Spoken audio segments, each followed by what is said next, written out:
Introduction. Your kitchen shelves must be neatly arranged with rows of food containers, mostly made up of plastics. Plastics have taken so much prominence in our lives now that we have replaced materials like aluminium, iron, steel, and glass with plastics. So let us find out more about plastics in this lesson, where you will study about the general properties of plastics and their importance in our everyday lives. Objectives. At the end of this lesson, you will be able to define plastics, define thermoplastics and thermosetting plastics, explain the characteristics of plastics and its importance in our everyday life, discuss the harmful effects of plastics on our environment. We get the name plastics because of their properties to be molded, cast, or processed into a variety of forms. It is chemically obtained mostly by synthesis of petroleum and natural gas. Like the synthetic fibers, plastic is also a polymer that is made by joining many small similar units. Do all the plastics have the same type of arrangement of units? No. Some plastics have a linear arrangement, whereas others are cross-linked. Have you ever observed what happens when a polythene bag is burnt? Yes, it melts and you can see its droplets falling off apart from the noxious smell it produces. Do all plastics melt upon burning? Let us find out. There are two types of plastics based on their reaction upon being heated. These are thermoplastics and thermosetting plastics. The constituent units of thermoplastics have a linear arrangement. On being heated, thermoplastics become moldable and soft. Now they can be recast in different shapes and then cooled, causing them to harden without any chemical change. Therefore, they can be recycled. Some of the examples of thermoplastics are polythene, polyvinyl chloride, and polystyrene. These are used in manufacturing of water pipes, drain pipes, packaging, bags and bottles, toys, combs, disposable cutlery, CD and DVD cases. Thermosetting plastic have a cross-linked arrangement of their constituent units. These can be melted and take shape once only. After they have solidified, they stay solid. On subsequent heating, they do not become soft and hence do not change their shape. Therefore, these cannot be recycled. Bakelite and melamine are two examples of thermosetting plastics. The familiar electrical switches, handles of utensils are made of bakelite as it is a poor conductor of heat and electricity, whereas melamine is used for making floor tiles and kitchenware and certain fabrics as it is fire resistant. Why are plastics so widely in use? The plastic containers are mostly used for the storage of food grains, pickles, salt and spices, since these are relatively non-reactive and impermeable to moisture.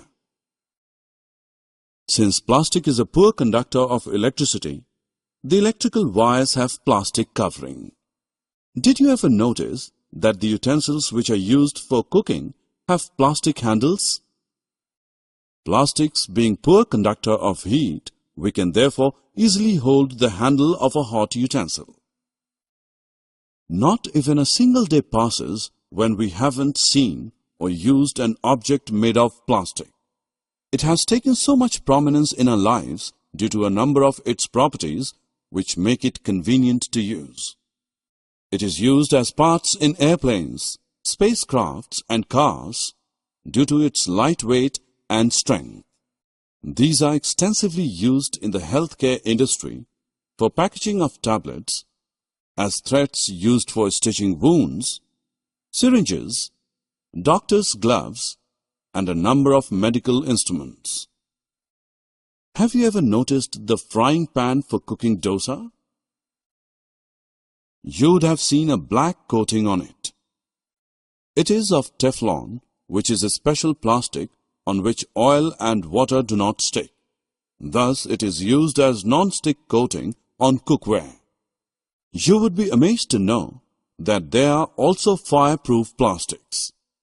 Yes, the uniforms of firemen have coating of melamine plastic to make them flame resistant. Can we imagine a life without plastic? No, we surely cannot, because it is an alternate resource in the times of our dwindling natural resources. But what price have we paid for it? We know that plastic, being a synthetically derived substance, is non-biodegradable, since the enzymes required for its decomposition are absent in the decomposers, such as various bacteria and fungi. Thus, heaps of plastics are collected and dumped in landfills. They will stay there for several hundred years, releasing toxic chemicals into the soil and nearby water resources. Also, as plastics form a cover on the ground surface and are impermeable to water, the rainwater would not be absorbed into the soil, thus diminishing our underground water reservoirs. You must have seen cows struggling to take out food from the plastic bags thrown near the garbage heaps. They end up eating the plastic bags as well. It can choke their respiratory tract or form a lining in their stomachs, causing their death. On burning plastics, it releases toxic fumes into the atmosphere. Other plastic menace is the choking of drains, which leads to their overflowing and flooding during the rains. There are a number of steps that we can take as environmentally conscious citizens so as to safeguard our environment from the growing menace of plastics. We can replace plastic shopping bags with jute bags or handmade paper bags. Instead of littering everywhere, particularly on roads, we should put the plastic objects in the dustbins marked as non-biodegradable, thus segregating them from the biodegradable wastes. Sell plastic scraps to the scrap dealer for recycling. Adopt the policy of 4 Rs, which is reduce, reuse, recycle, and recover. Click the object to see actual period of decomposition. Summary. Let us summarize what we have learned. Plastics are polymers. Thermoplastics and thermosetting plastics are the 2 important types of plastics. Plastic is non-reactive, light, strong and durable, and a poor conductor of heat and electricity. Plastics find extensive use in the healthcare industry, building materials and pipelines. On burning, the plastics release poisonous gases. Plastics take several years to degrade because of their non-biodegradable nature. Adopt 4 Rs. Reduce, reuse, recycle, and recover.